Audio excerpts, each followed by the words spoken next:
ಎಣ್ಣೆ ಯಾರಿಗೆ ತಾನೇ ಇಷ್ಟ ಇಲ್ಲ ಎಣ್ಣೆ ಹೇಳಿ ನೋಡೋಣ. ಎಣ್ಣೆಯಿಂದ ಮಾಡಿದಂತಹ ಒಂದು ತಿಂಡಿಯನ್ನ ಬೇಡ ಅಂತ ಹೇಳುವಂಥ ಒಂದು ವ್ಯಕ್ತಿನ ನೀವು ತೋರಿಸಿದ್ರೆ ಅದು ತುಂಬಾ ಅಪರೂಪ ಅಂತಲೇ ಹೇಳ್ಬೋದು. ಯಾಕಂದ್ರೆ ಎಲ್ರಿಗೂ ಎಣ್ಣೆಯಲ್ಲಿ ಮಾಡುವಂತಹ ತಿಂಡಿ ತಿನಿಸುಗಳು ಎಲ್ಲ ತುಂಬಾ ಇಷ್ಟ ಆಗುತ್ತೆ. ಬಟ್ ಹೀಗೆ ನೀವು ಇಷ್ಟಪಟ್ಟು ತಿನ್ನುವಂತಹ ಎಣ್ಣೆ ನಿಜಕ್ಕೂ ಏನು, ಅದ್ರಲ್ಲಿ ಏನು ಹಾಕಿ ಮಾಡ್ತಿದ್ದಾರೆ, ಹೇಗೆ ಮಾಡ್ತಿದ್ದಾರೆ, ಇದನ್ನೆಲ್ಲ ತಿಳ್ಕೊಳ್ಳೋದು ಕೂಡ ಇಂಪಾರ್ಟೆಂಟ್ ಅಲ್ವಾ? ಯಾಕಂದ್ರೆ ಅದನ್ನ ನೀವು ತಿಳ್ಕೊಂಡ್ರೆ ಮತ್ತೆ ಆ ಎಣ್ಣೆಯನ್ನ ಹೋಗಿ ಅಷ್ಟೇ ಇಷ್ಟಪಟ್ಟು ತಿನ್ನಲ್ಲ.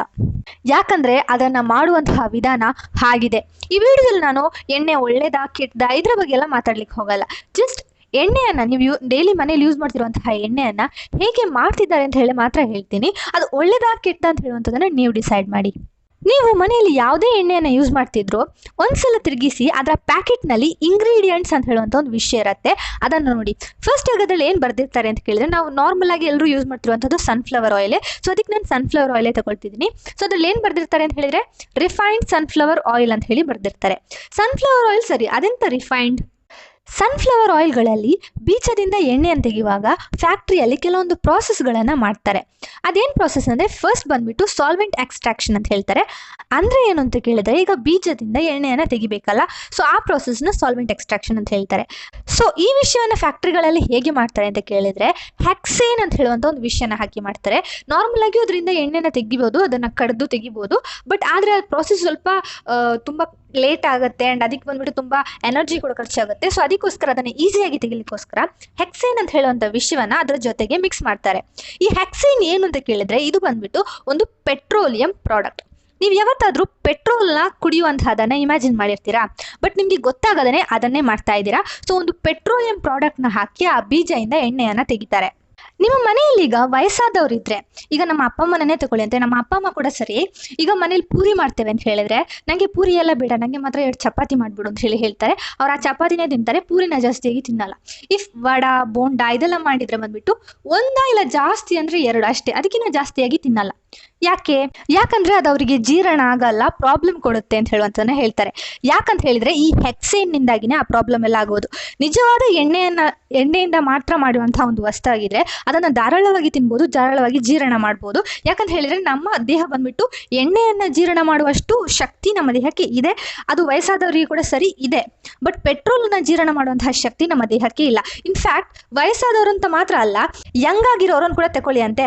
ನಾವು ಕೂಡ ಅಂದರೆ ನಮ್ಮ ವಯಸ್ಸಲ್ಲಿರುವಂಥವ್ರು ಕೂಡ ಪೂರಿನ ತಿಂದರೆ ಇಲ್ಲ ಎಣ್ಣೆಯಿಂದ ಮಾಡಿದಂತಹ ಒಂದು ವಿಷಯವನ್ನ ತಿಂದರೆ ಏನೋ ಒಂದು ಇಲ್ಲಿ ಸಿಕ್ಕಾಕೊಂಡಾಗಿರುತ್ತೆ, ಚೆಸ್ಟಲ್ಲಿ ಒಂಥರ ಕರಗದ ಹಾಗೆ, ವಾಮಿಟ್ ಬರೋ ಹಾಗೆ, ಅಜೀರ್ಣ ಆಗದ ಹಾಗೆ, ಹೀಗೆಲ್ಲ ಫೀಲ್ ಆಗುತ್ತೆ. ಯಾಕಂತ ಹೇಳಿದ್ರೆ ಎಣ್ಣೆಯನ್ನು ನಮ್ಮಿಂದ ಜೀರ್ಣ ಮಾಡೋಕ್ಕಾಗತ್ತೆ, ಬಟ್ ಪೆಟ್ರೋಲನ್ನು ಜೀರ್ಣ ಮಾಡೋಕ್ಕಾಗಲ್ಲ, ಅಷ್ಟು ಪವರ್ ಎಲ್ಲ ನಮ್ಮ ಬಾಡಿಗಿಲ್ಲ. ಸೊ ಅದಕ್ಕೋಸ್ಕರನೇ ಬಂದ್ಬಿಟ್ಟು ಅದು ಒಳಗೋದ ತಕ್ಷಣ ಪ್ರಾಬ್ಲಮ್ ಕೊಡುತ್ತೆ. ಸೊ ಇಫ್ ನೀವು ಎಣ್ಣೆ ಅಂಶ ತಿಂದ ತಕ್ಷಣ ನಿಮ್ಗೆ ಹೀಗೆಲ್ಲ ಪ್ರಾಬ್ಲಮ್ ಬರುತ್ತೆ ಅಂತ ಹೇಳಿದ್ರೆ ಖಂಡಿತವಾಗಿಯೂ ರೆಕಗ್ನೈಸ್ ಮಾಡ್ಕೊಳ್ಳಿ, ಅದರಲ್ಲಿ ಪೆಟ್ರೋಲಿಯಂ ಪ್ರಾಡಕ್ಟ್ ಹಾಕಿ ಮಾಡ್ತಾ ಇದ್ದಾರೆ. ಇಷ್ಟು ಮಾತ್ರನಾ ಅಂತ ಹೇಳಿದ್ರೆ ಖಂಡಿತವಾಗಿಯೂ ಅಲ್ಲ, ಇನ್ನೂ ತುಂಬಾ ಇದೆ. ನೆಕ್ಸ್ಟ್ ಪ್ರಾಸೆಸ್ ಬಂದ್ಬಿಟ್ಟು ನ್ಯೂಟ್ರಲೈಸೇಷನ್ ಅಂತ ಹೇಳ್ತಾರೆ. ಅಂದರೆ ನಿಜವಾದಂತಹ ಎಣ್ಣೆ ಬಂದ್ಬಿಟ್ಟು ಈಗ ನೀವು ನೋಡ್ತಿದ್ದೀರಲ್ಲ, ಈ ಪ್ಯಾಕೆಟಲ್ಲಿರುವಂತಹ ಈ ಎಣ್ಣೆಗಳು ಈ ಕಲರಲ್ಲಿ ಇರಲ್ಲ, ಅದು ಸ್ವಲ್ಪ ಕಲರ್ ಚಂದ ಇಲ್ಲದೆ ಸ್ವಲ್ಪ ಆಚೆ ಈಚೆ ಇರುತ್ತೆ. ಬಟ್ ಹಾಗೇನೆ ಮಾರಿದ್ರೆ ಹೇಗೆ ಜನರು ತಗೊಂತಾರೆ? ಜನರಿಗೆ ಬಂದ್ಬಿಟ್ಟು ಚೆನ್ನಾಗಿ ಪಳಪಳ ಅಂತ ಇರಬೇಕು, ಚೆನ್ನಾಗಿ ಹೊಳಿಬೇಕು, ಕ್ಲಿಯರ್ ಆಗಿರಬೇಕು, ಆಗ ಮಾತ್ರ ಅದನ್ನು ಪ್ಯೂರ್ ಅಂತ ಅಂದ್ಕೊಂಡು ತೆಗಿತಾರೆ. ಸೊ ಅದಕ್ಕೋಸ್ಕರ ಏನು ಮಾಡೋದು, ಅದರಿಂದ ಕಲರ್ನ ತೆಗೆಯುವಂಥದಕ್ಕೆ ನ್ಯೂಟ್ರಲೈಸೇಷನ್ ಅಂತ ಹೇಳ್ತಾರೆ. ಸೊ ಈ ಕಲರನ್ನು ತೆಗಿಲಿಕ್ಕೋಸ್ಕರ ಏನು ಮಾಡ್ತಾರೆ ಅಂತ ಕೇಳಿದ್ರೆ, ಬ್ಲೀಚ್, ನೀವು ಟಾಯ್ಲೆಟಿಗೆಲ್ಲ ಕ್ಲೀನ್ ಮಾಡ್ಲಿಕ್ಕೋಸ್ಕರ, ಟಾಯ್ಲೆಟ್ ಪಳಪಳ ಅಂತ ಹಾಕ್ಲಿಕ್ಕೋಸ್ಕರ ಬ್ಲೀಚ್ ಹಾಕ್ತಿರಲ್ಲ, ಸೊ ಅದೇ ಬ್ಲೀಚೇ. ಆ ಬ್ಲೀಚ್ನ ಹಾಕಿ ಅದರಿಂದ ಇರುವಂತಹ ಕಲರ್ನೆಲ್ಲ ತೆಗೆದುಬಿಟ್ಟು ಆ ಆರ್ಟಿಫಿಷಿಯಲ್ ಆಗಿ ಬರುವಂತಹ ಪಳಪಳ ಅಂತ ಹೇಳುವ ಕಲರ್ನ ಕೊಡ್ತಾರೆ. ಸೊ ಸೆಕೆಂಡ್ ಪ್ರಾಸೆಸ್ ಮುಗೀತು ಅಷ್ಟೇನಾ ಅಂತ ಕೇಳಿದ್ರೆ ಇಲ್ಲ, ಇನ್ನೂ ಕೂಡ ಒಂದಿದೆ. ಇನ್ನೊಂದು ಪ್ರಾಸೆಸ್ ಏನು ಅಂತ ಕೇಳಿದ್ರೆ ಡಿಆರ್ಡರೈಸೇಷನ್ ಅಂತ ಹೇಳ್ತಾರೆ. ಅಂದ್ರೆ ನ್ಯಾಚುರಲ್ ಆಗಿ ತೆಗೆಯುವಂತಹ ಎಣ್ಣೆಗೆ ಅಂತ ಹೇಳಿ ಒಂದು ಪರಿಮಳ ಇರುತ್ತೆ. ಈಗ ನೀವು ತೆಂಗಿನೆಣ್ಣೆ ಯೂಸ್ ಮಾಡ್ತೀರಾ ಅಂದ್ರೆ ಬಾಟ್ಲ್ ಓಪನ್ ಮಾಡಿದ ತಕ್ಷಣ ನಿಮ್ಗೆ ಒಂದು ಪರಿಮಳ ಬರುತ್ತಲ್ಲ, ಸೊ ಹಾಗೇನೆ ಎಲ್ಲಾ ಎಣ್ಣೆಗೂ ಬಂದ್ಬಿಟ್ಟು ಒಂದೊಂದು ಪರಿಮಳ ಇರುತ್ತೆ. ಸೊ ಆ ಪರಿಮಳದಿಂದಾಗಿ ಆ ಎಣ್ಣೆನ ಐಡೆಂಟಿಫೈ ಮಾಡ್ತಾರೆ. ಬಟ್ ಆ ಪರಿಮಳ ಅಷ್ಟೇನು ಚೆನ್ನಾಗಿರತ್ತಾ ಅಂತ ಕೇಳಿದ್ರೆ ಅದು ಈಗ ಎಲ್ಲಾ ಕಸ್ಟಮರ್ಸ್ನು ಅಟ್ರಾಕ್ಟ್ ಮಾಡುವಷ್ಟು ಚೆನ್ನಾಗಿರಲ್ಲ, ಅದೊಂದು ನ್ಯಾಚುರಲ್ ಆದಂತಹ ಪರಿಮಳ ಮಾತ್ರ ಇರುತ್ತೆ.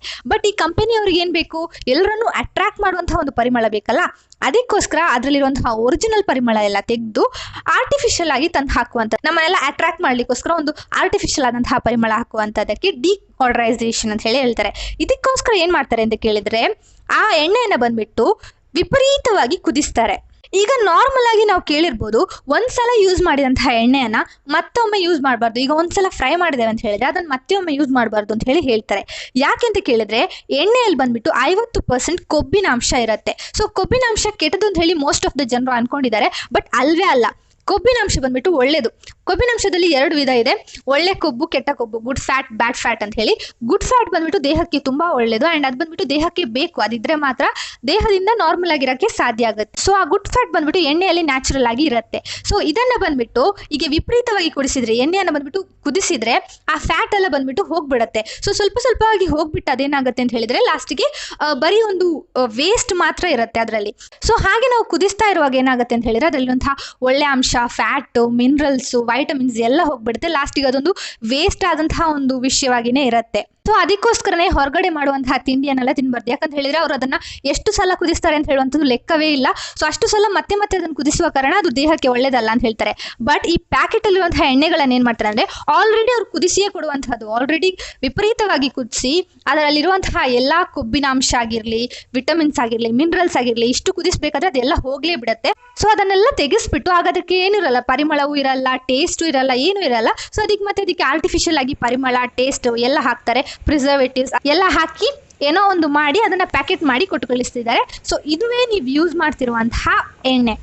ಅದರಲ್ಲಿ ಒರಿಜಿನಲ್ ಆದಂತಹ ಟೇಸ್ಟ್ ಇಲ್ಲ, ಒರಿಜಿನಲ್ ಆದಂತಹ ಒಂದು ಸ್ಮೆಲ್ ಇಲ್ಲ, ಒರಿಜಿನಲ್ ಆದಂತಹ ವೈಟಮಿನ್ಸ್, ಮಿನರಲ್ಸ್ ಯಾವುದೂ ಇಲ್ಲ. ನೀವು ಆ ಪ್ಯಾಕೆಟ್ ಅಲ್ಲಿ ನೋಡ್ಬೋದು, ಅದರಲ್ಲಿ ವಿಟಮಿನ್ ಎ, ವಿಟಮಿನ್ ಡಿ ಅನ್ನೆಲ್ಲ ಆ್ಯಡ್ ಮಾಡಿದ್ದಾರೆ ಅಂತ ಹೇಳಿ ಬರ್ದಿರುತ್ತೆ.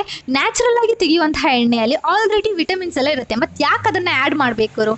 ಯಾಕಂತ ಹೇಳಿದ್ರೆ ಆಲ್ರೆಡಿ ಅವರು ಅದನ್ನ ತೆಗೆದುಬಿಟ್ಟಿದ್ದಾರೆ ಕುದಿಸಿ, ಅದಕ್ಕೋಸ್ಕರನೇ ಆ್ಯಡ್ ಮಾಡುವಂತಹದ್ದು. ಸೊ ಆ್ಯಡ್ ಮಾಡೋದ್ರಿಂದಾಗಿ ಯಾವತ್ತು ವಿಟಮಿನ್ಸ್, ಮಿನರಲ್ಸ್ ಎಲ್ಲ ಸಿಗಲ್ಲ. ಅದನ್ನ ನಾವು ನ್ಯಾಚುರಲ್ ಆಗಿ ತಿನ್ಬೇಕೇ ಹೊರತು ಈಗ ಆರ್ಟಿಫಿಷಿಯಲ್ ಆಗಿ ನಾವು ಮಾತ್ರೆಯ ಮೂಲಕ ಇಲ್ಲ ಇಂತಹ ವಿಷಯಗಳ ಮೂಲಕ ಎಲ್ಲ ತಿಂದ್ರೆ ಅದು ದೇಹಕ್ಕೆ ಸೇರಲ್ಲ, ಅದು ದೇಹಕ್ಕೆ ಕೆಟ್ಟದೇ ಕೊಡುತ್ತೆ. ಸೊ ಏನೆಲ್ಲ ಹಾಕಬಾರ್ದು, ಪೆಟ್ರೋಲು, ಬ್ಲೀಚು ಇದನ್ನೆಲ್ಲ ಹಾಕಿನೇ ನೀವು ನಾರ್ಮಲ್ ಆಗಿ ತಿನ್ನುವಂತಹ ಎಣ್ಣೆಯನ್ನ ಮಾಡ್ತಾ ಇದ್ದಾರೆ.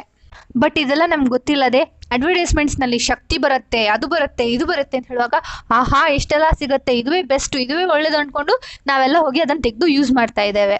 ಈಗ ಹೇಳಿ ಇದು ಒಳ್ಳೇದಾ ಕೆಡ್ದ ಅಂತ ಹೇಳಿ ನೀವೇ ಡಿಸೈಡ್ ಮಾಡ್ಕೊಳ್ಳಿ. ಇನ್ನೊಂದು ವಿಷಯ ಇದೆ. ಈಗ ನಾವು ದೀಪಕ್ಕೆ ಯೂಸ್ ಮಾಡ್ತೇವಲ್ಲ ಎಣ್ಣೆ, ಎಳ್ಳೆಣ್ಣೆ ಅಂತ ಹೇಳ್ತಾರೆ.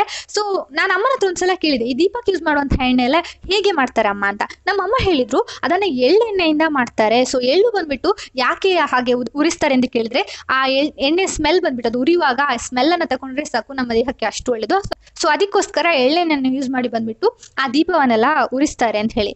ಬಟ್ ಒಂದ್ಸಲ ನಾನು ಆ ಎಳ್ಳೆಣ್ಣೆ ಪ್ಯಾಕೆಟ್ ತಗೊಂಡು, ದೀಪದ ಎಣ್ಣೆಯ ಪ್ಯಾಕೆಟ್ ತಗೊಂಡು ಅದನ್ನು ತಿರುಗಿಸಿ ನೋಡುವಾಗಲೇ ಗೊತ್ತಾಯ್ತು ಅದರಲ್ಲಿ ರಿಫೈನ್ಡ್ ರೈಸ್ ಆಯಿಲ್ ಅಂತ ಹೇಳಿ ಬರ್ದಿತ್ತು.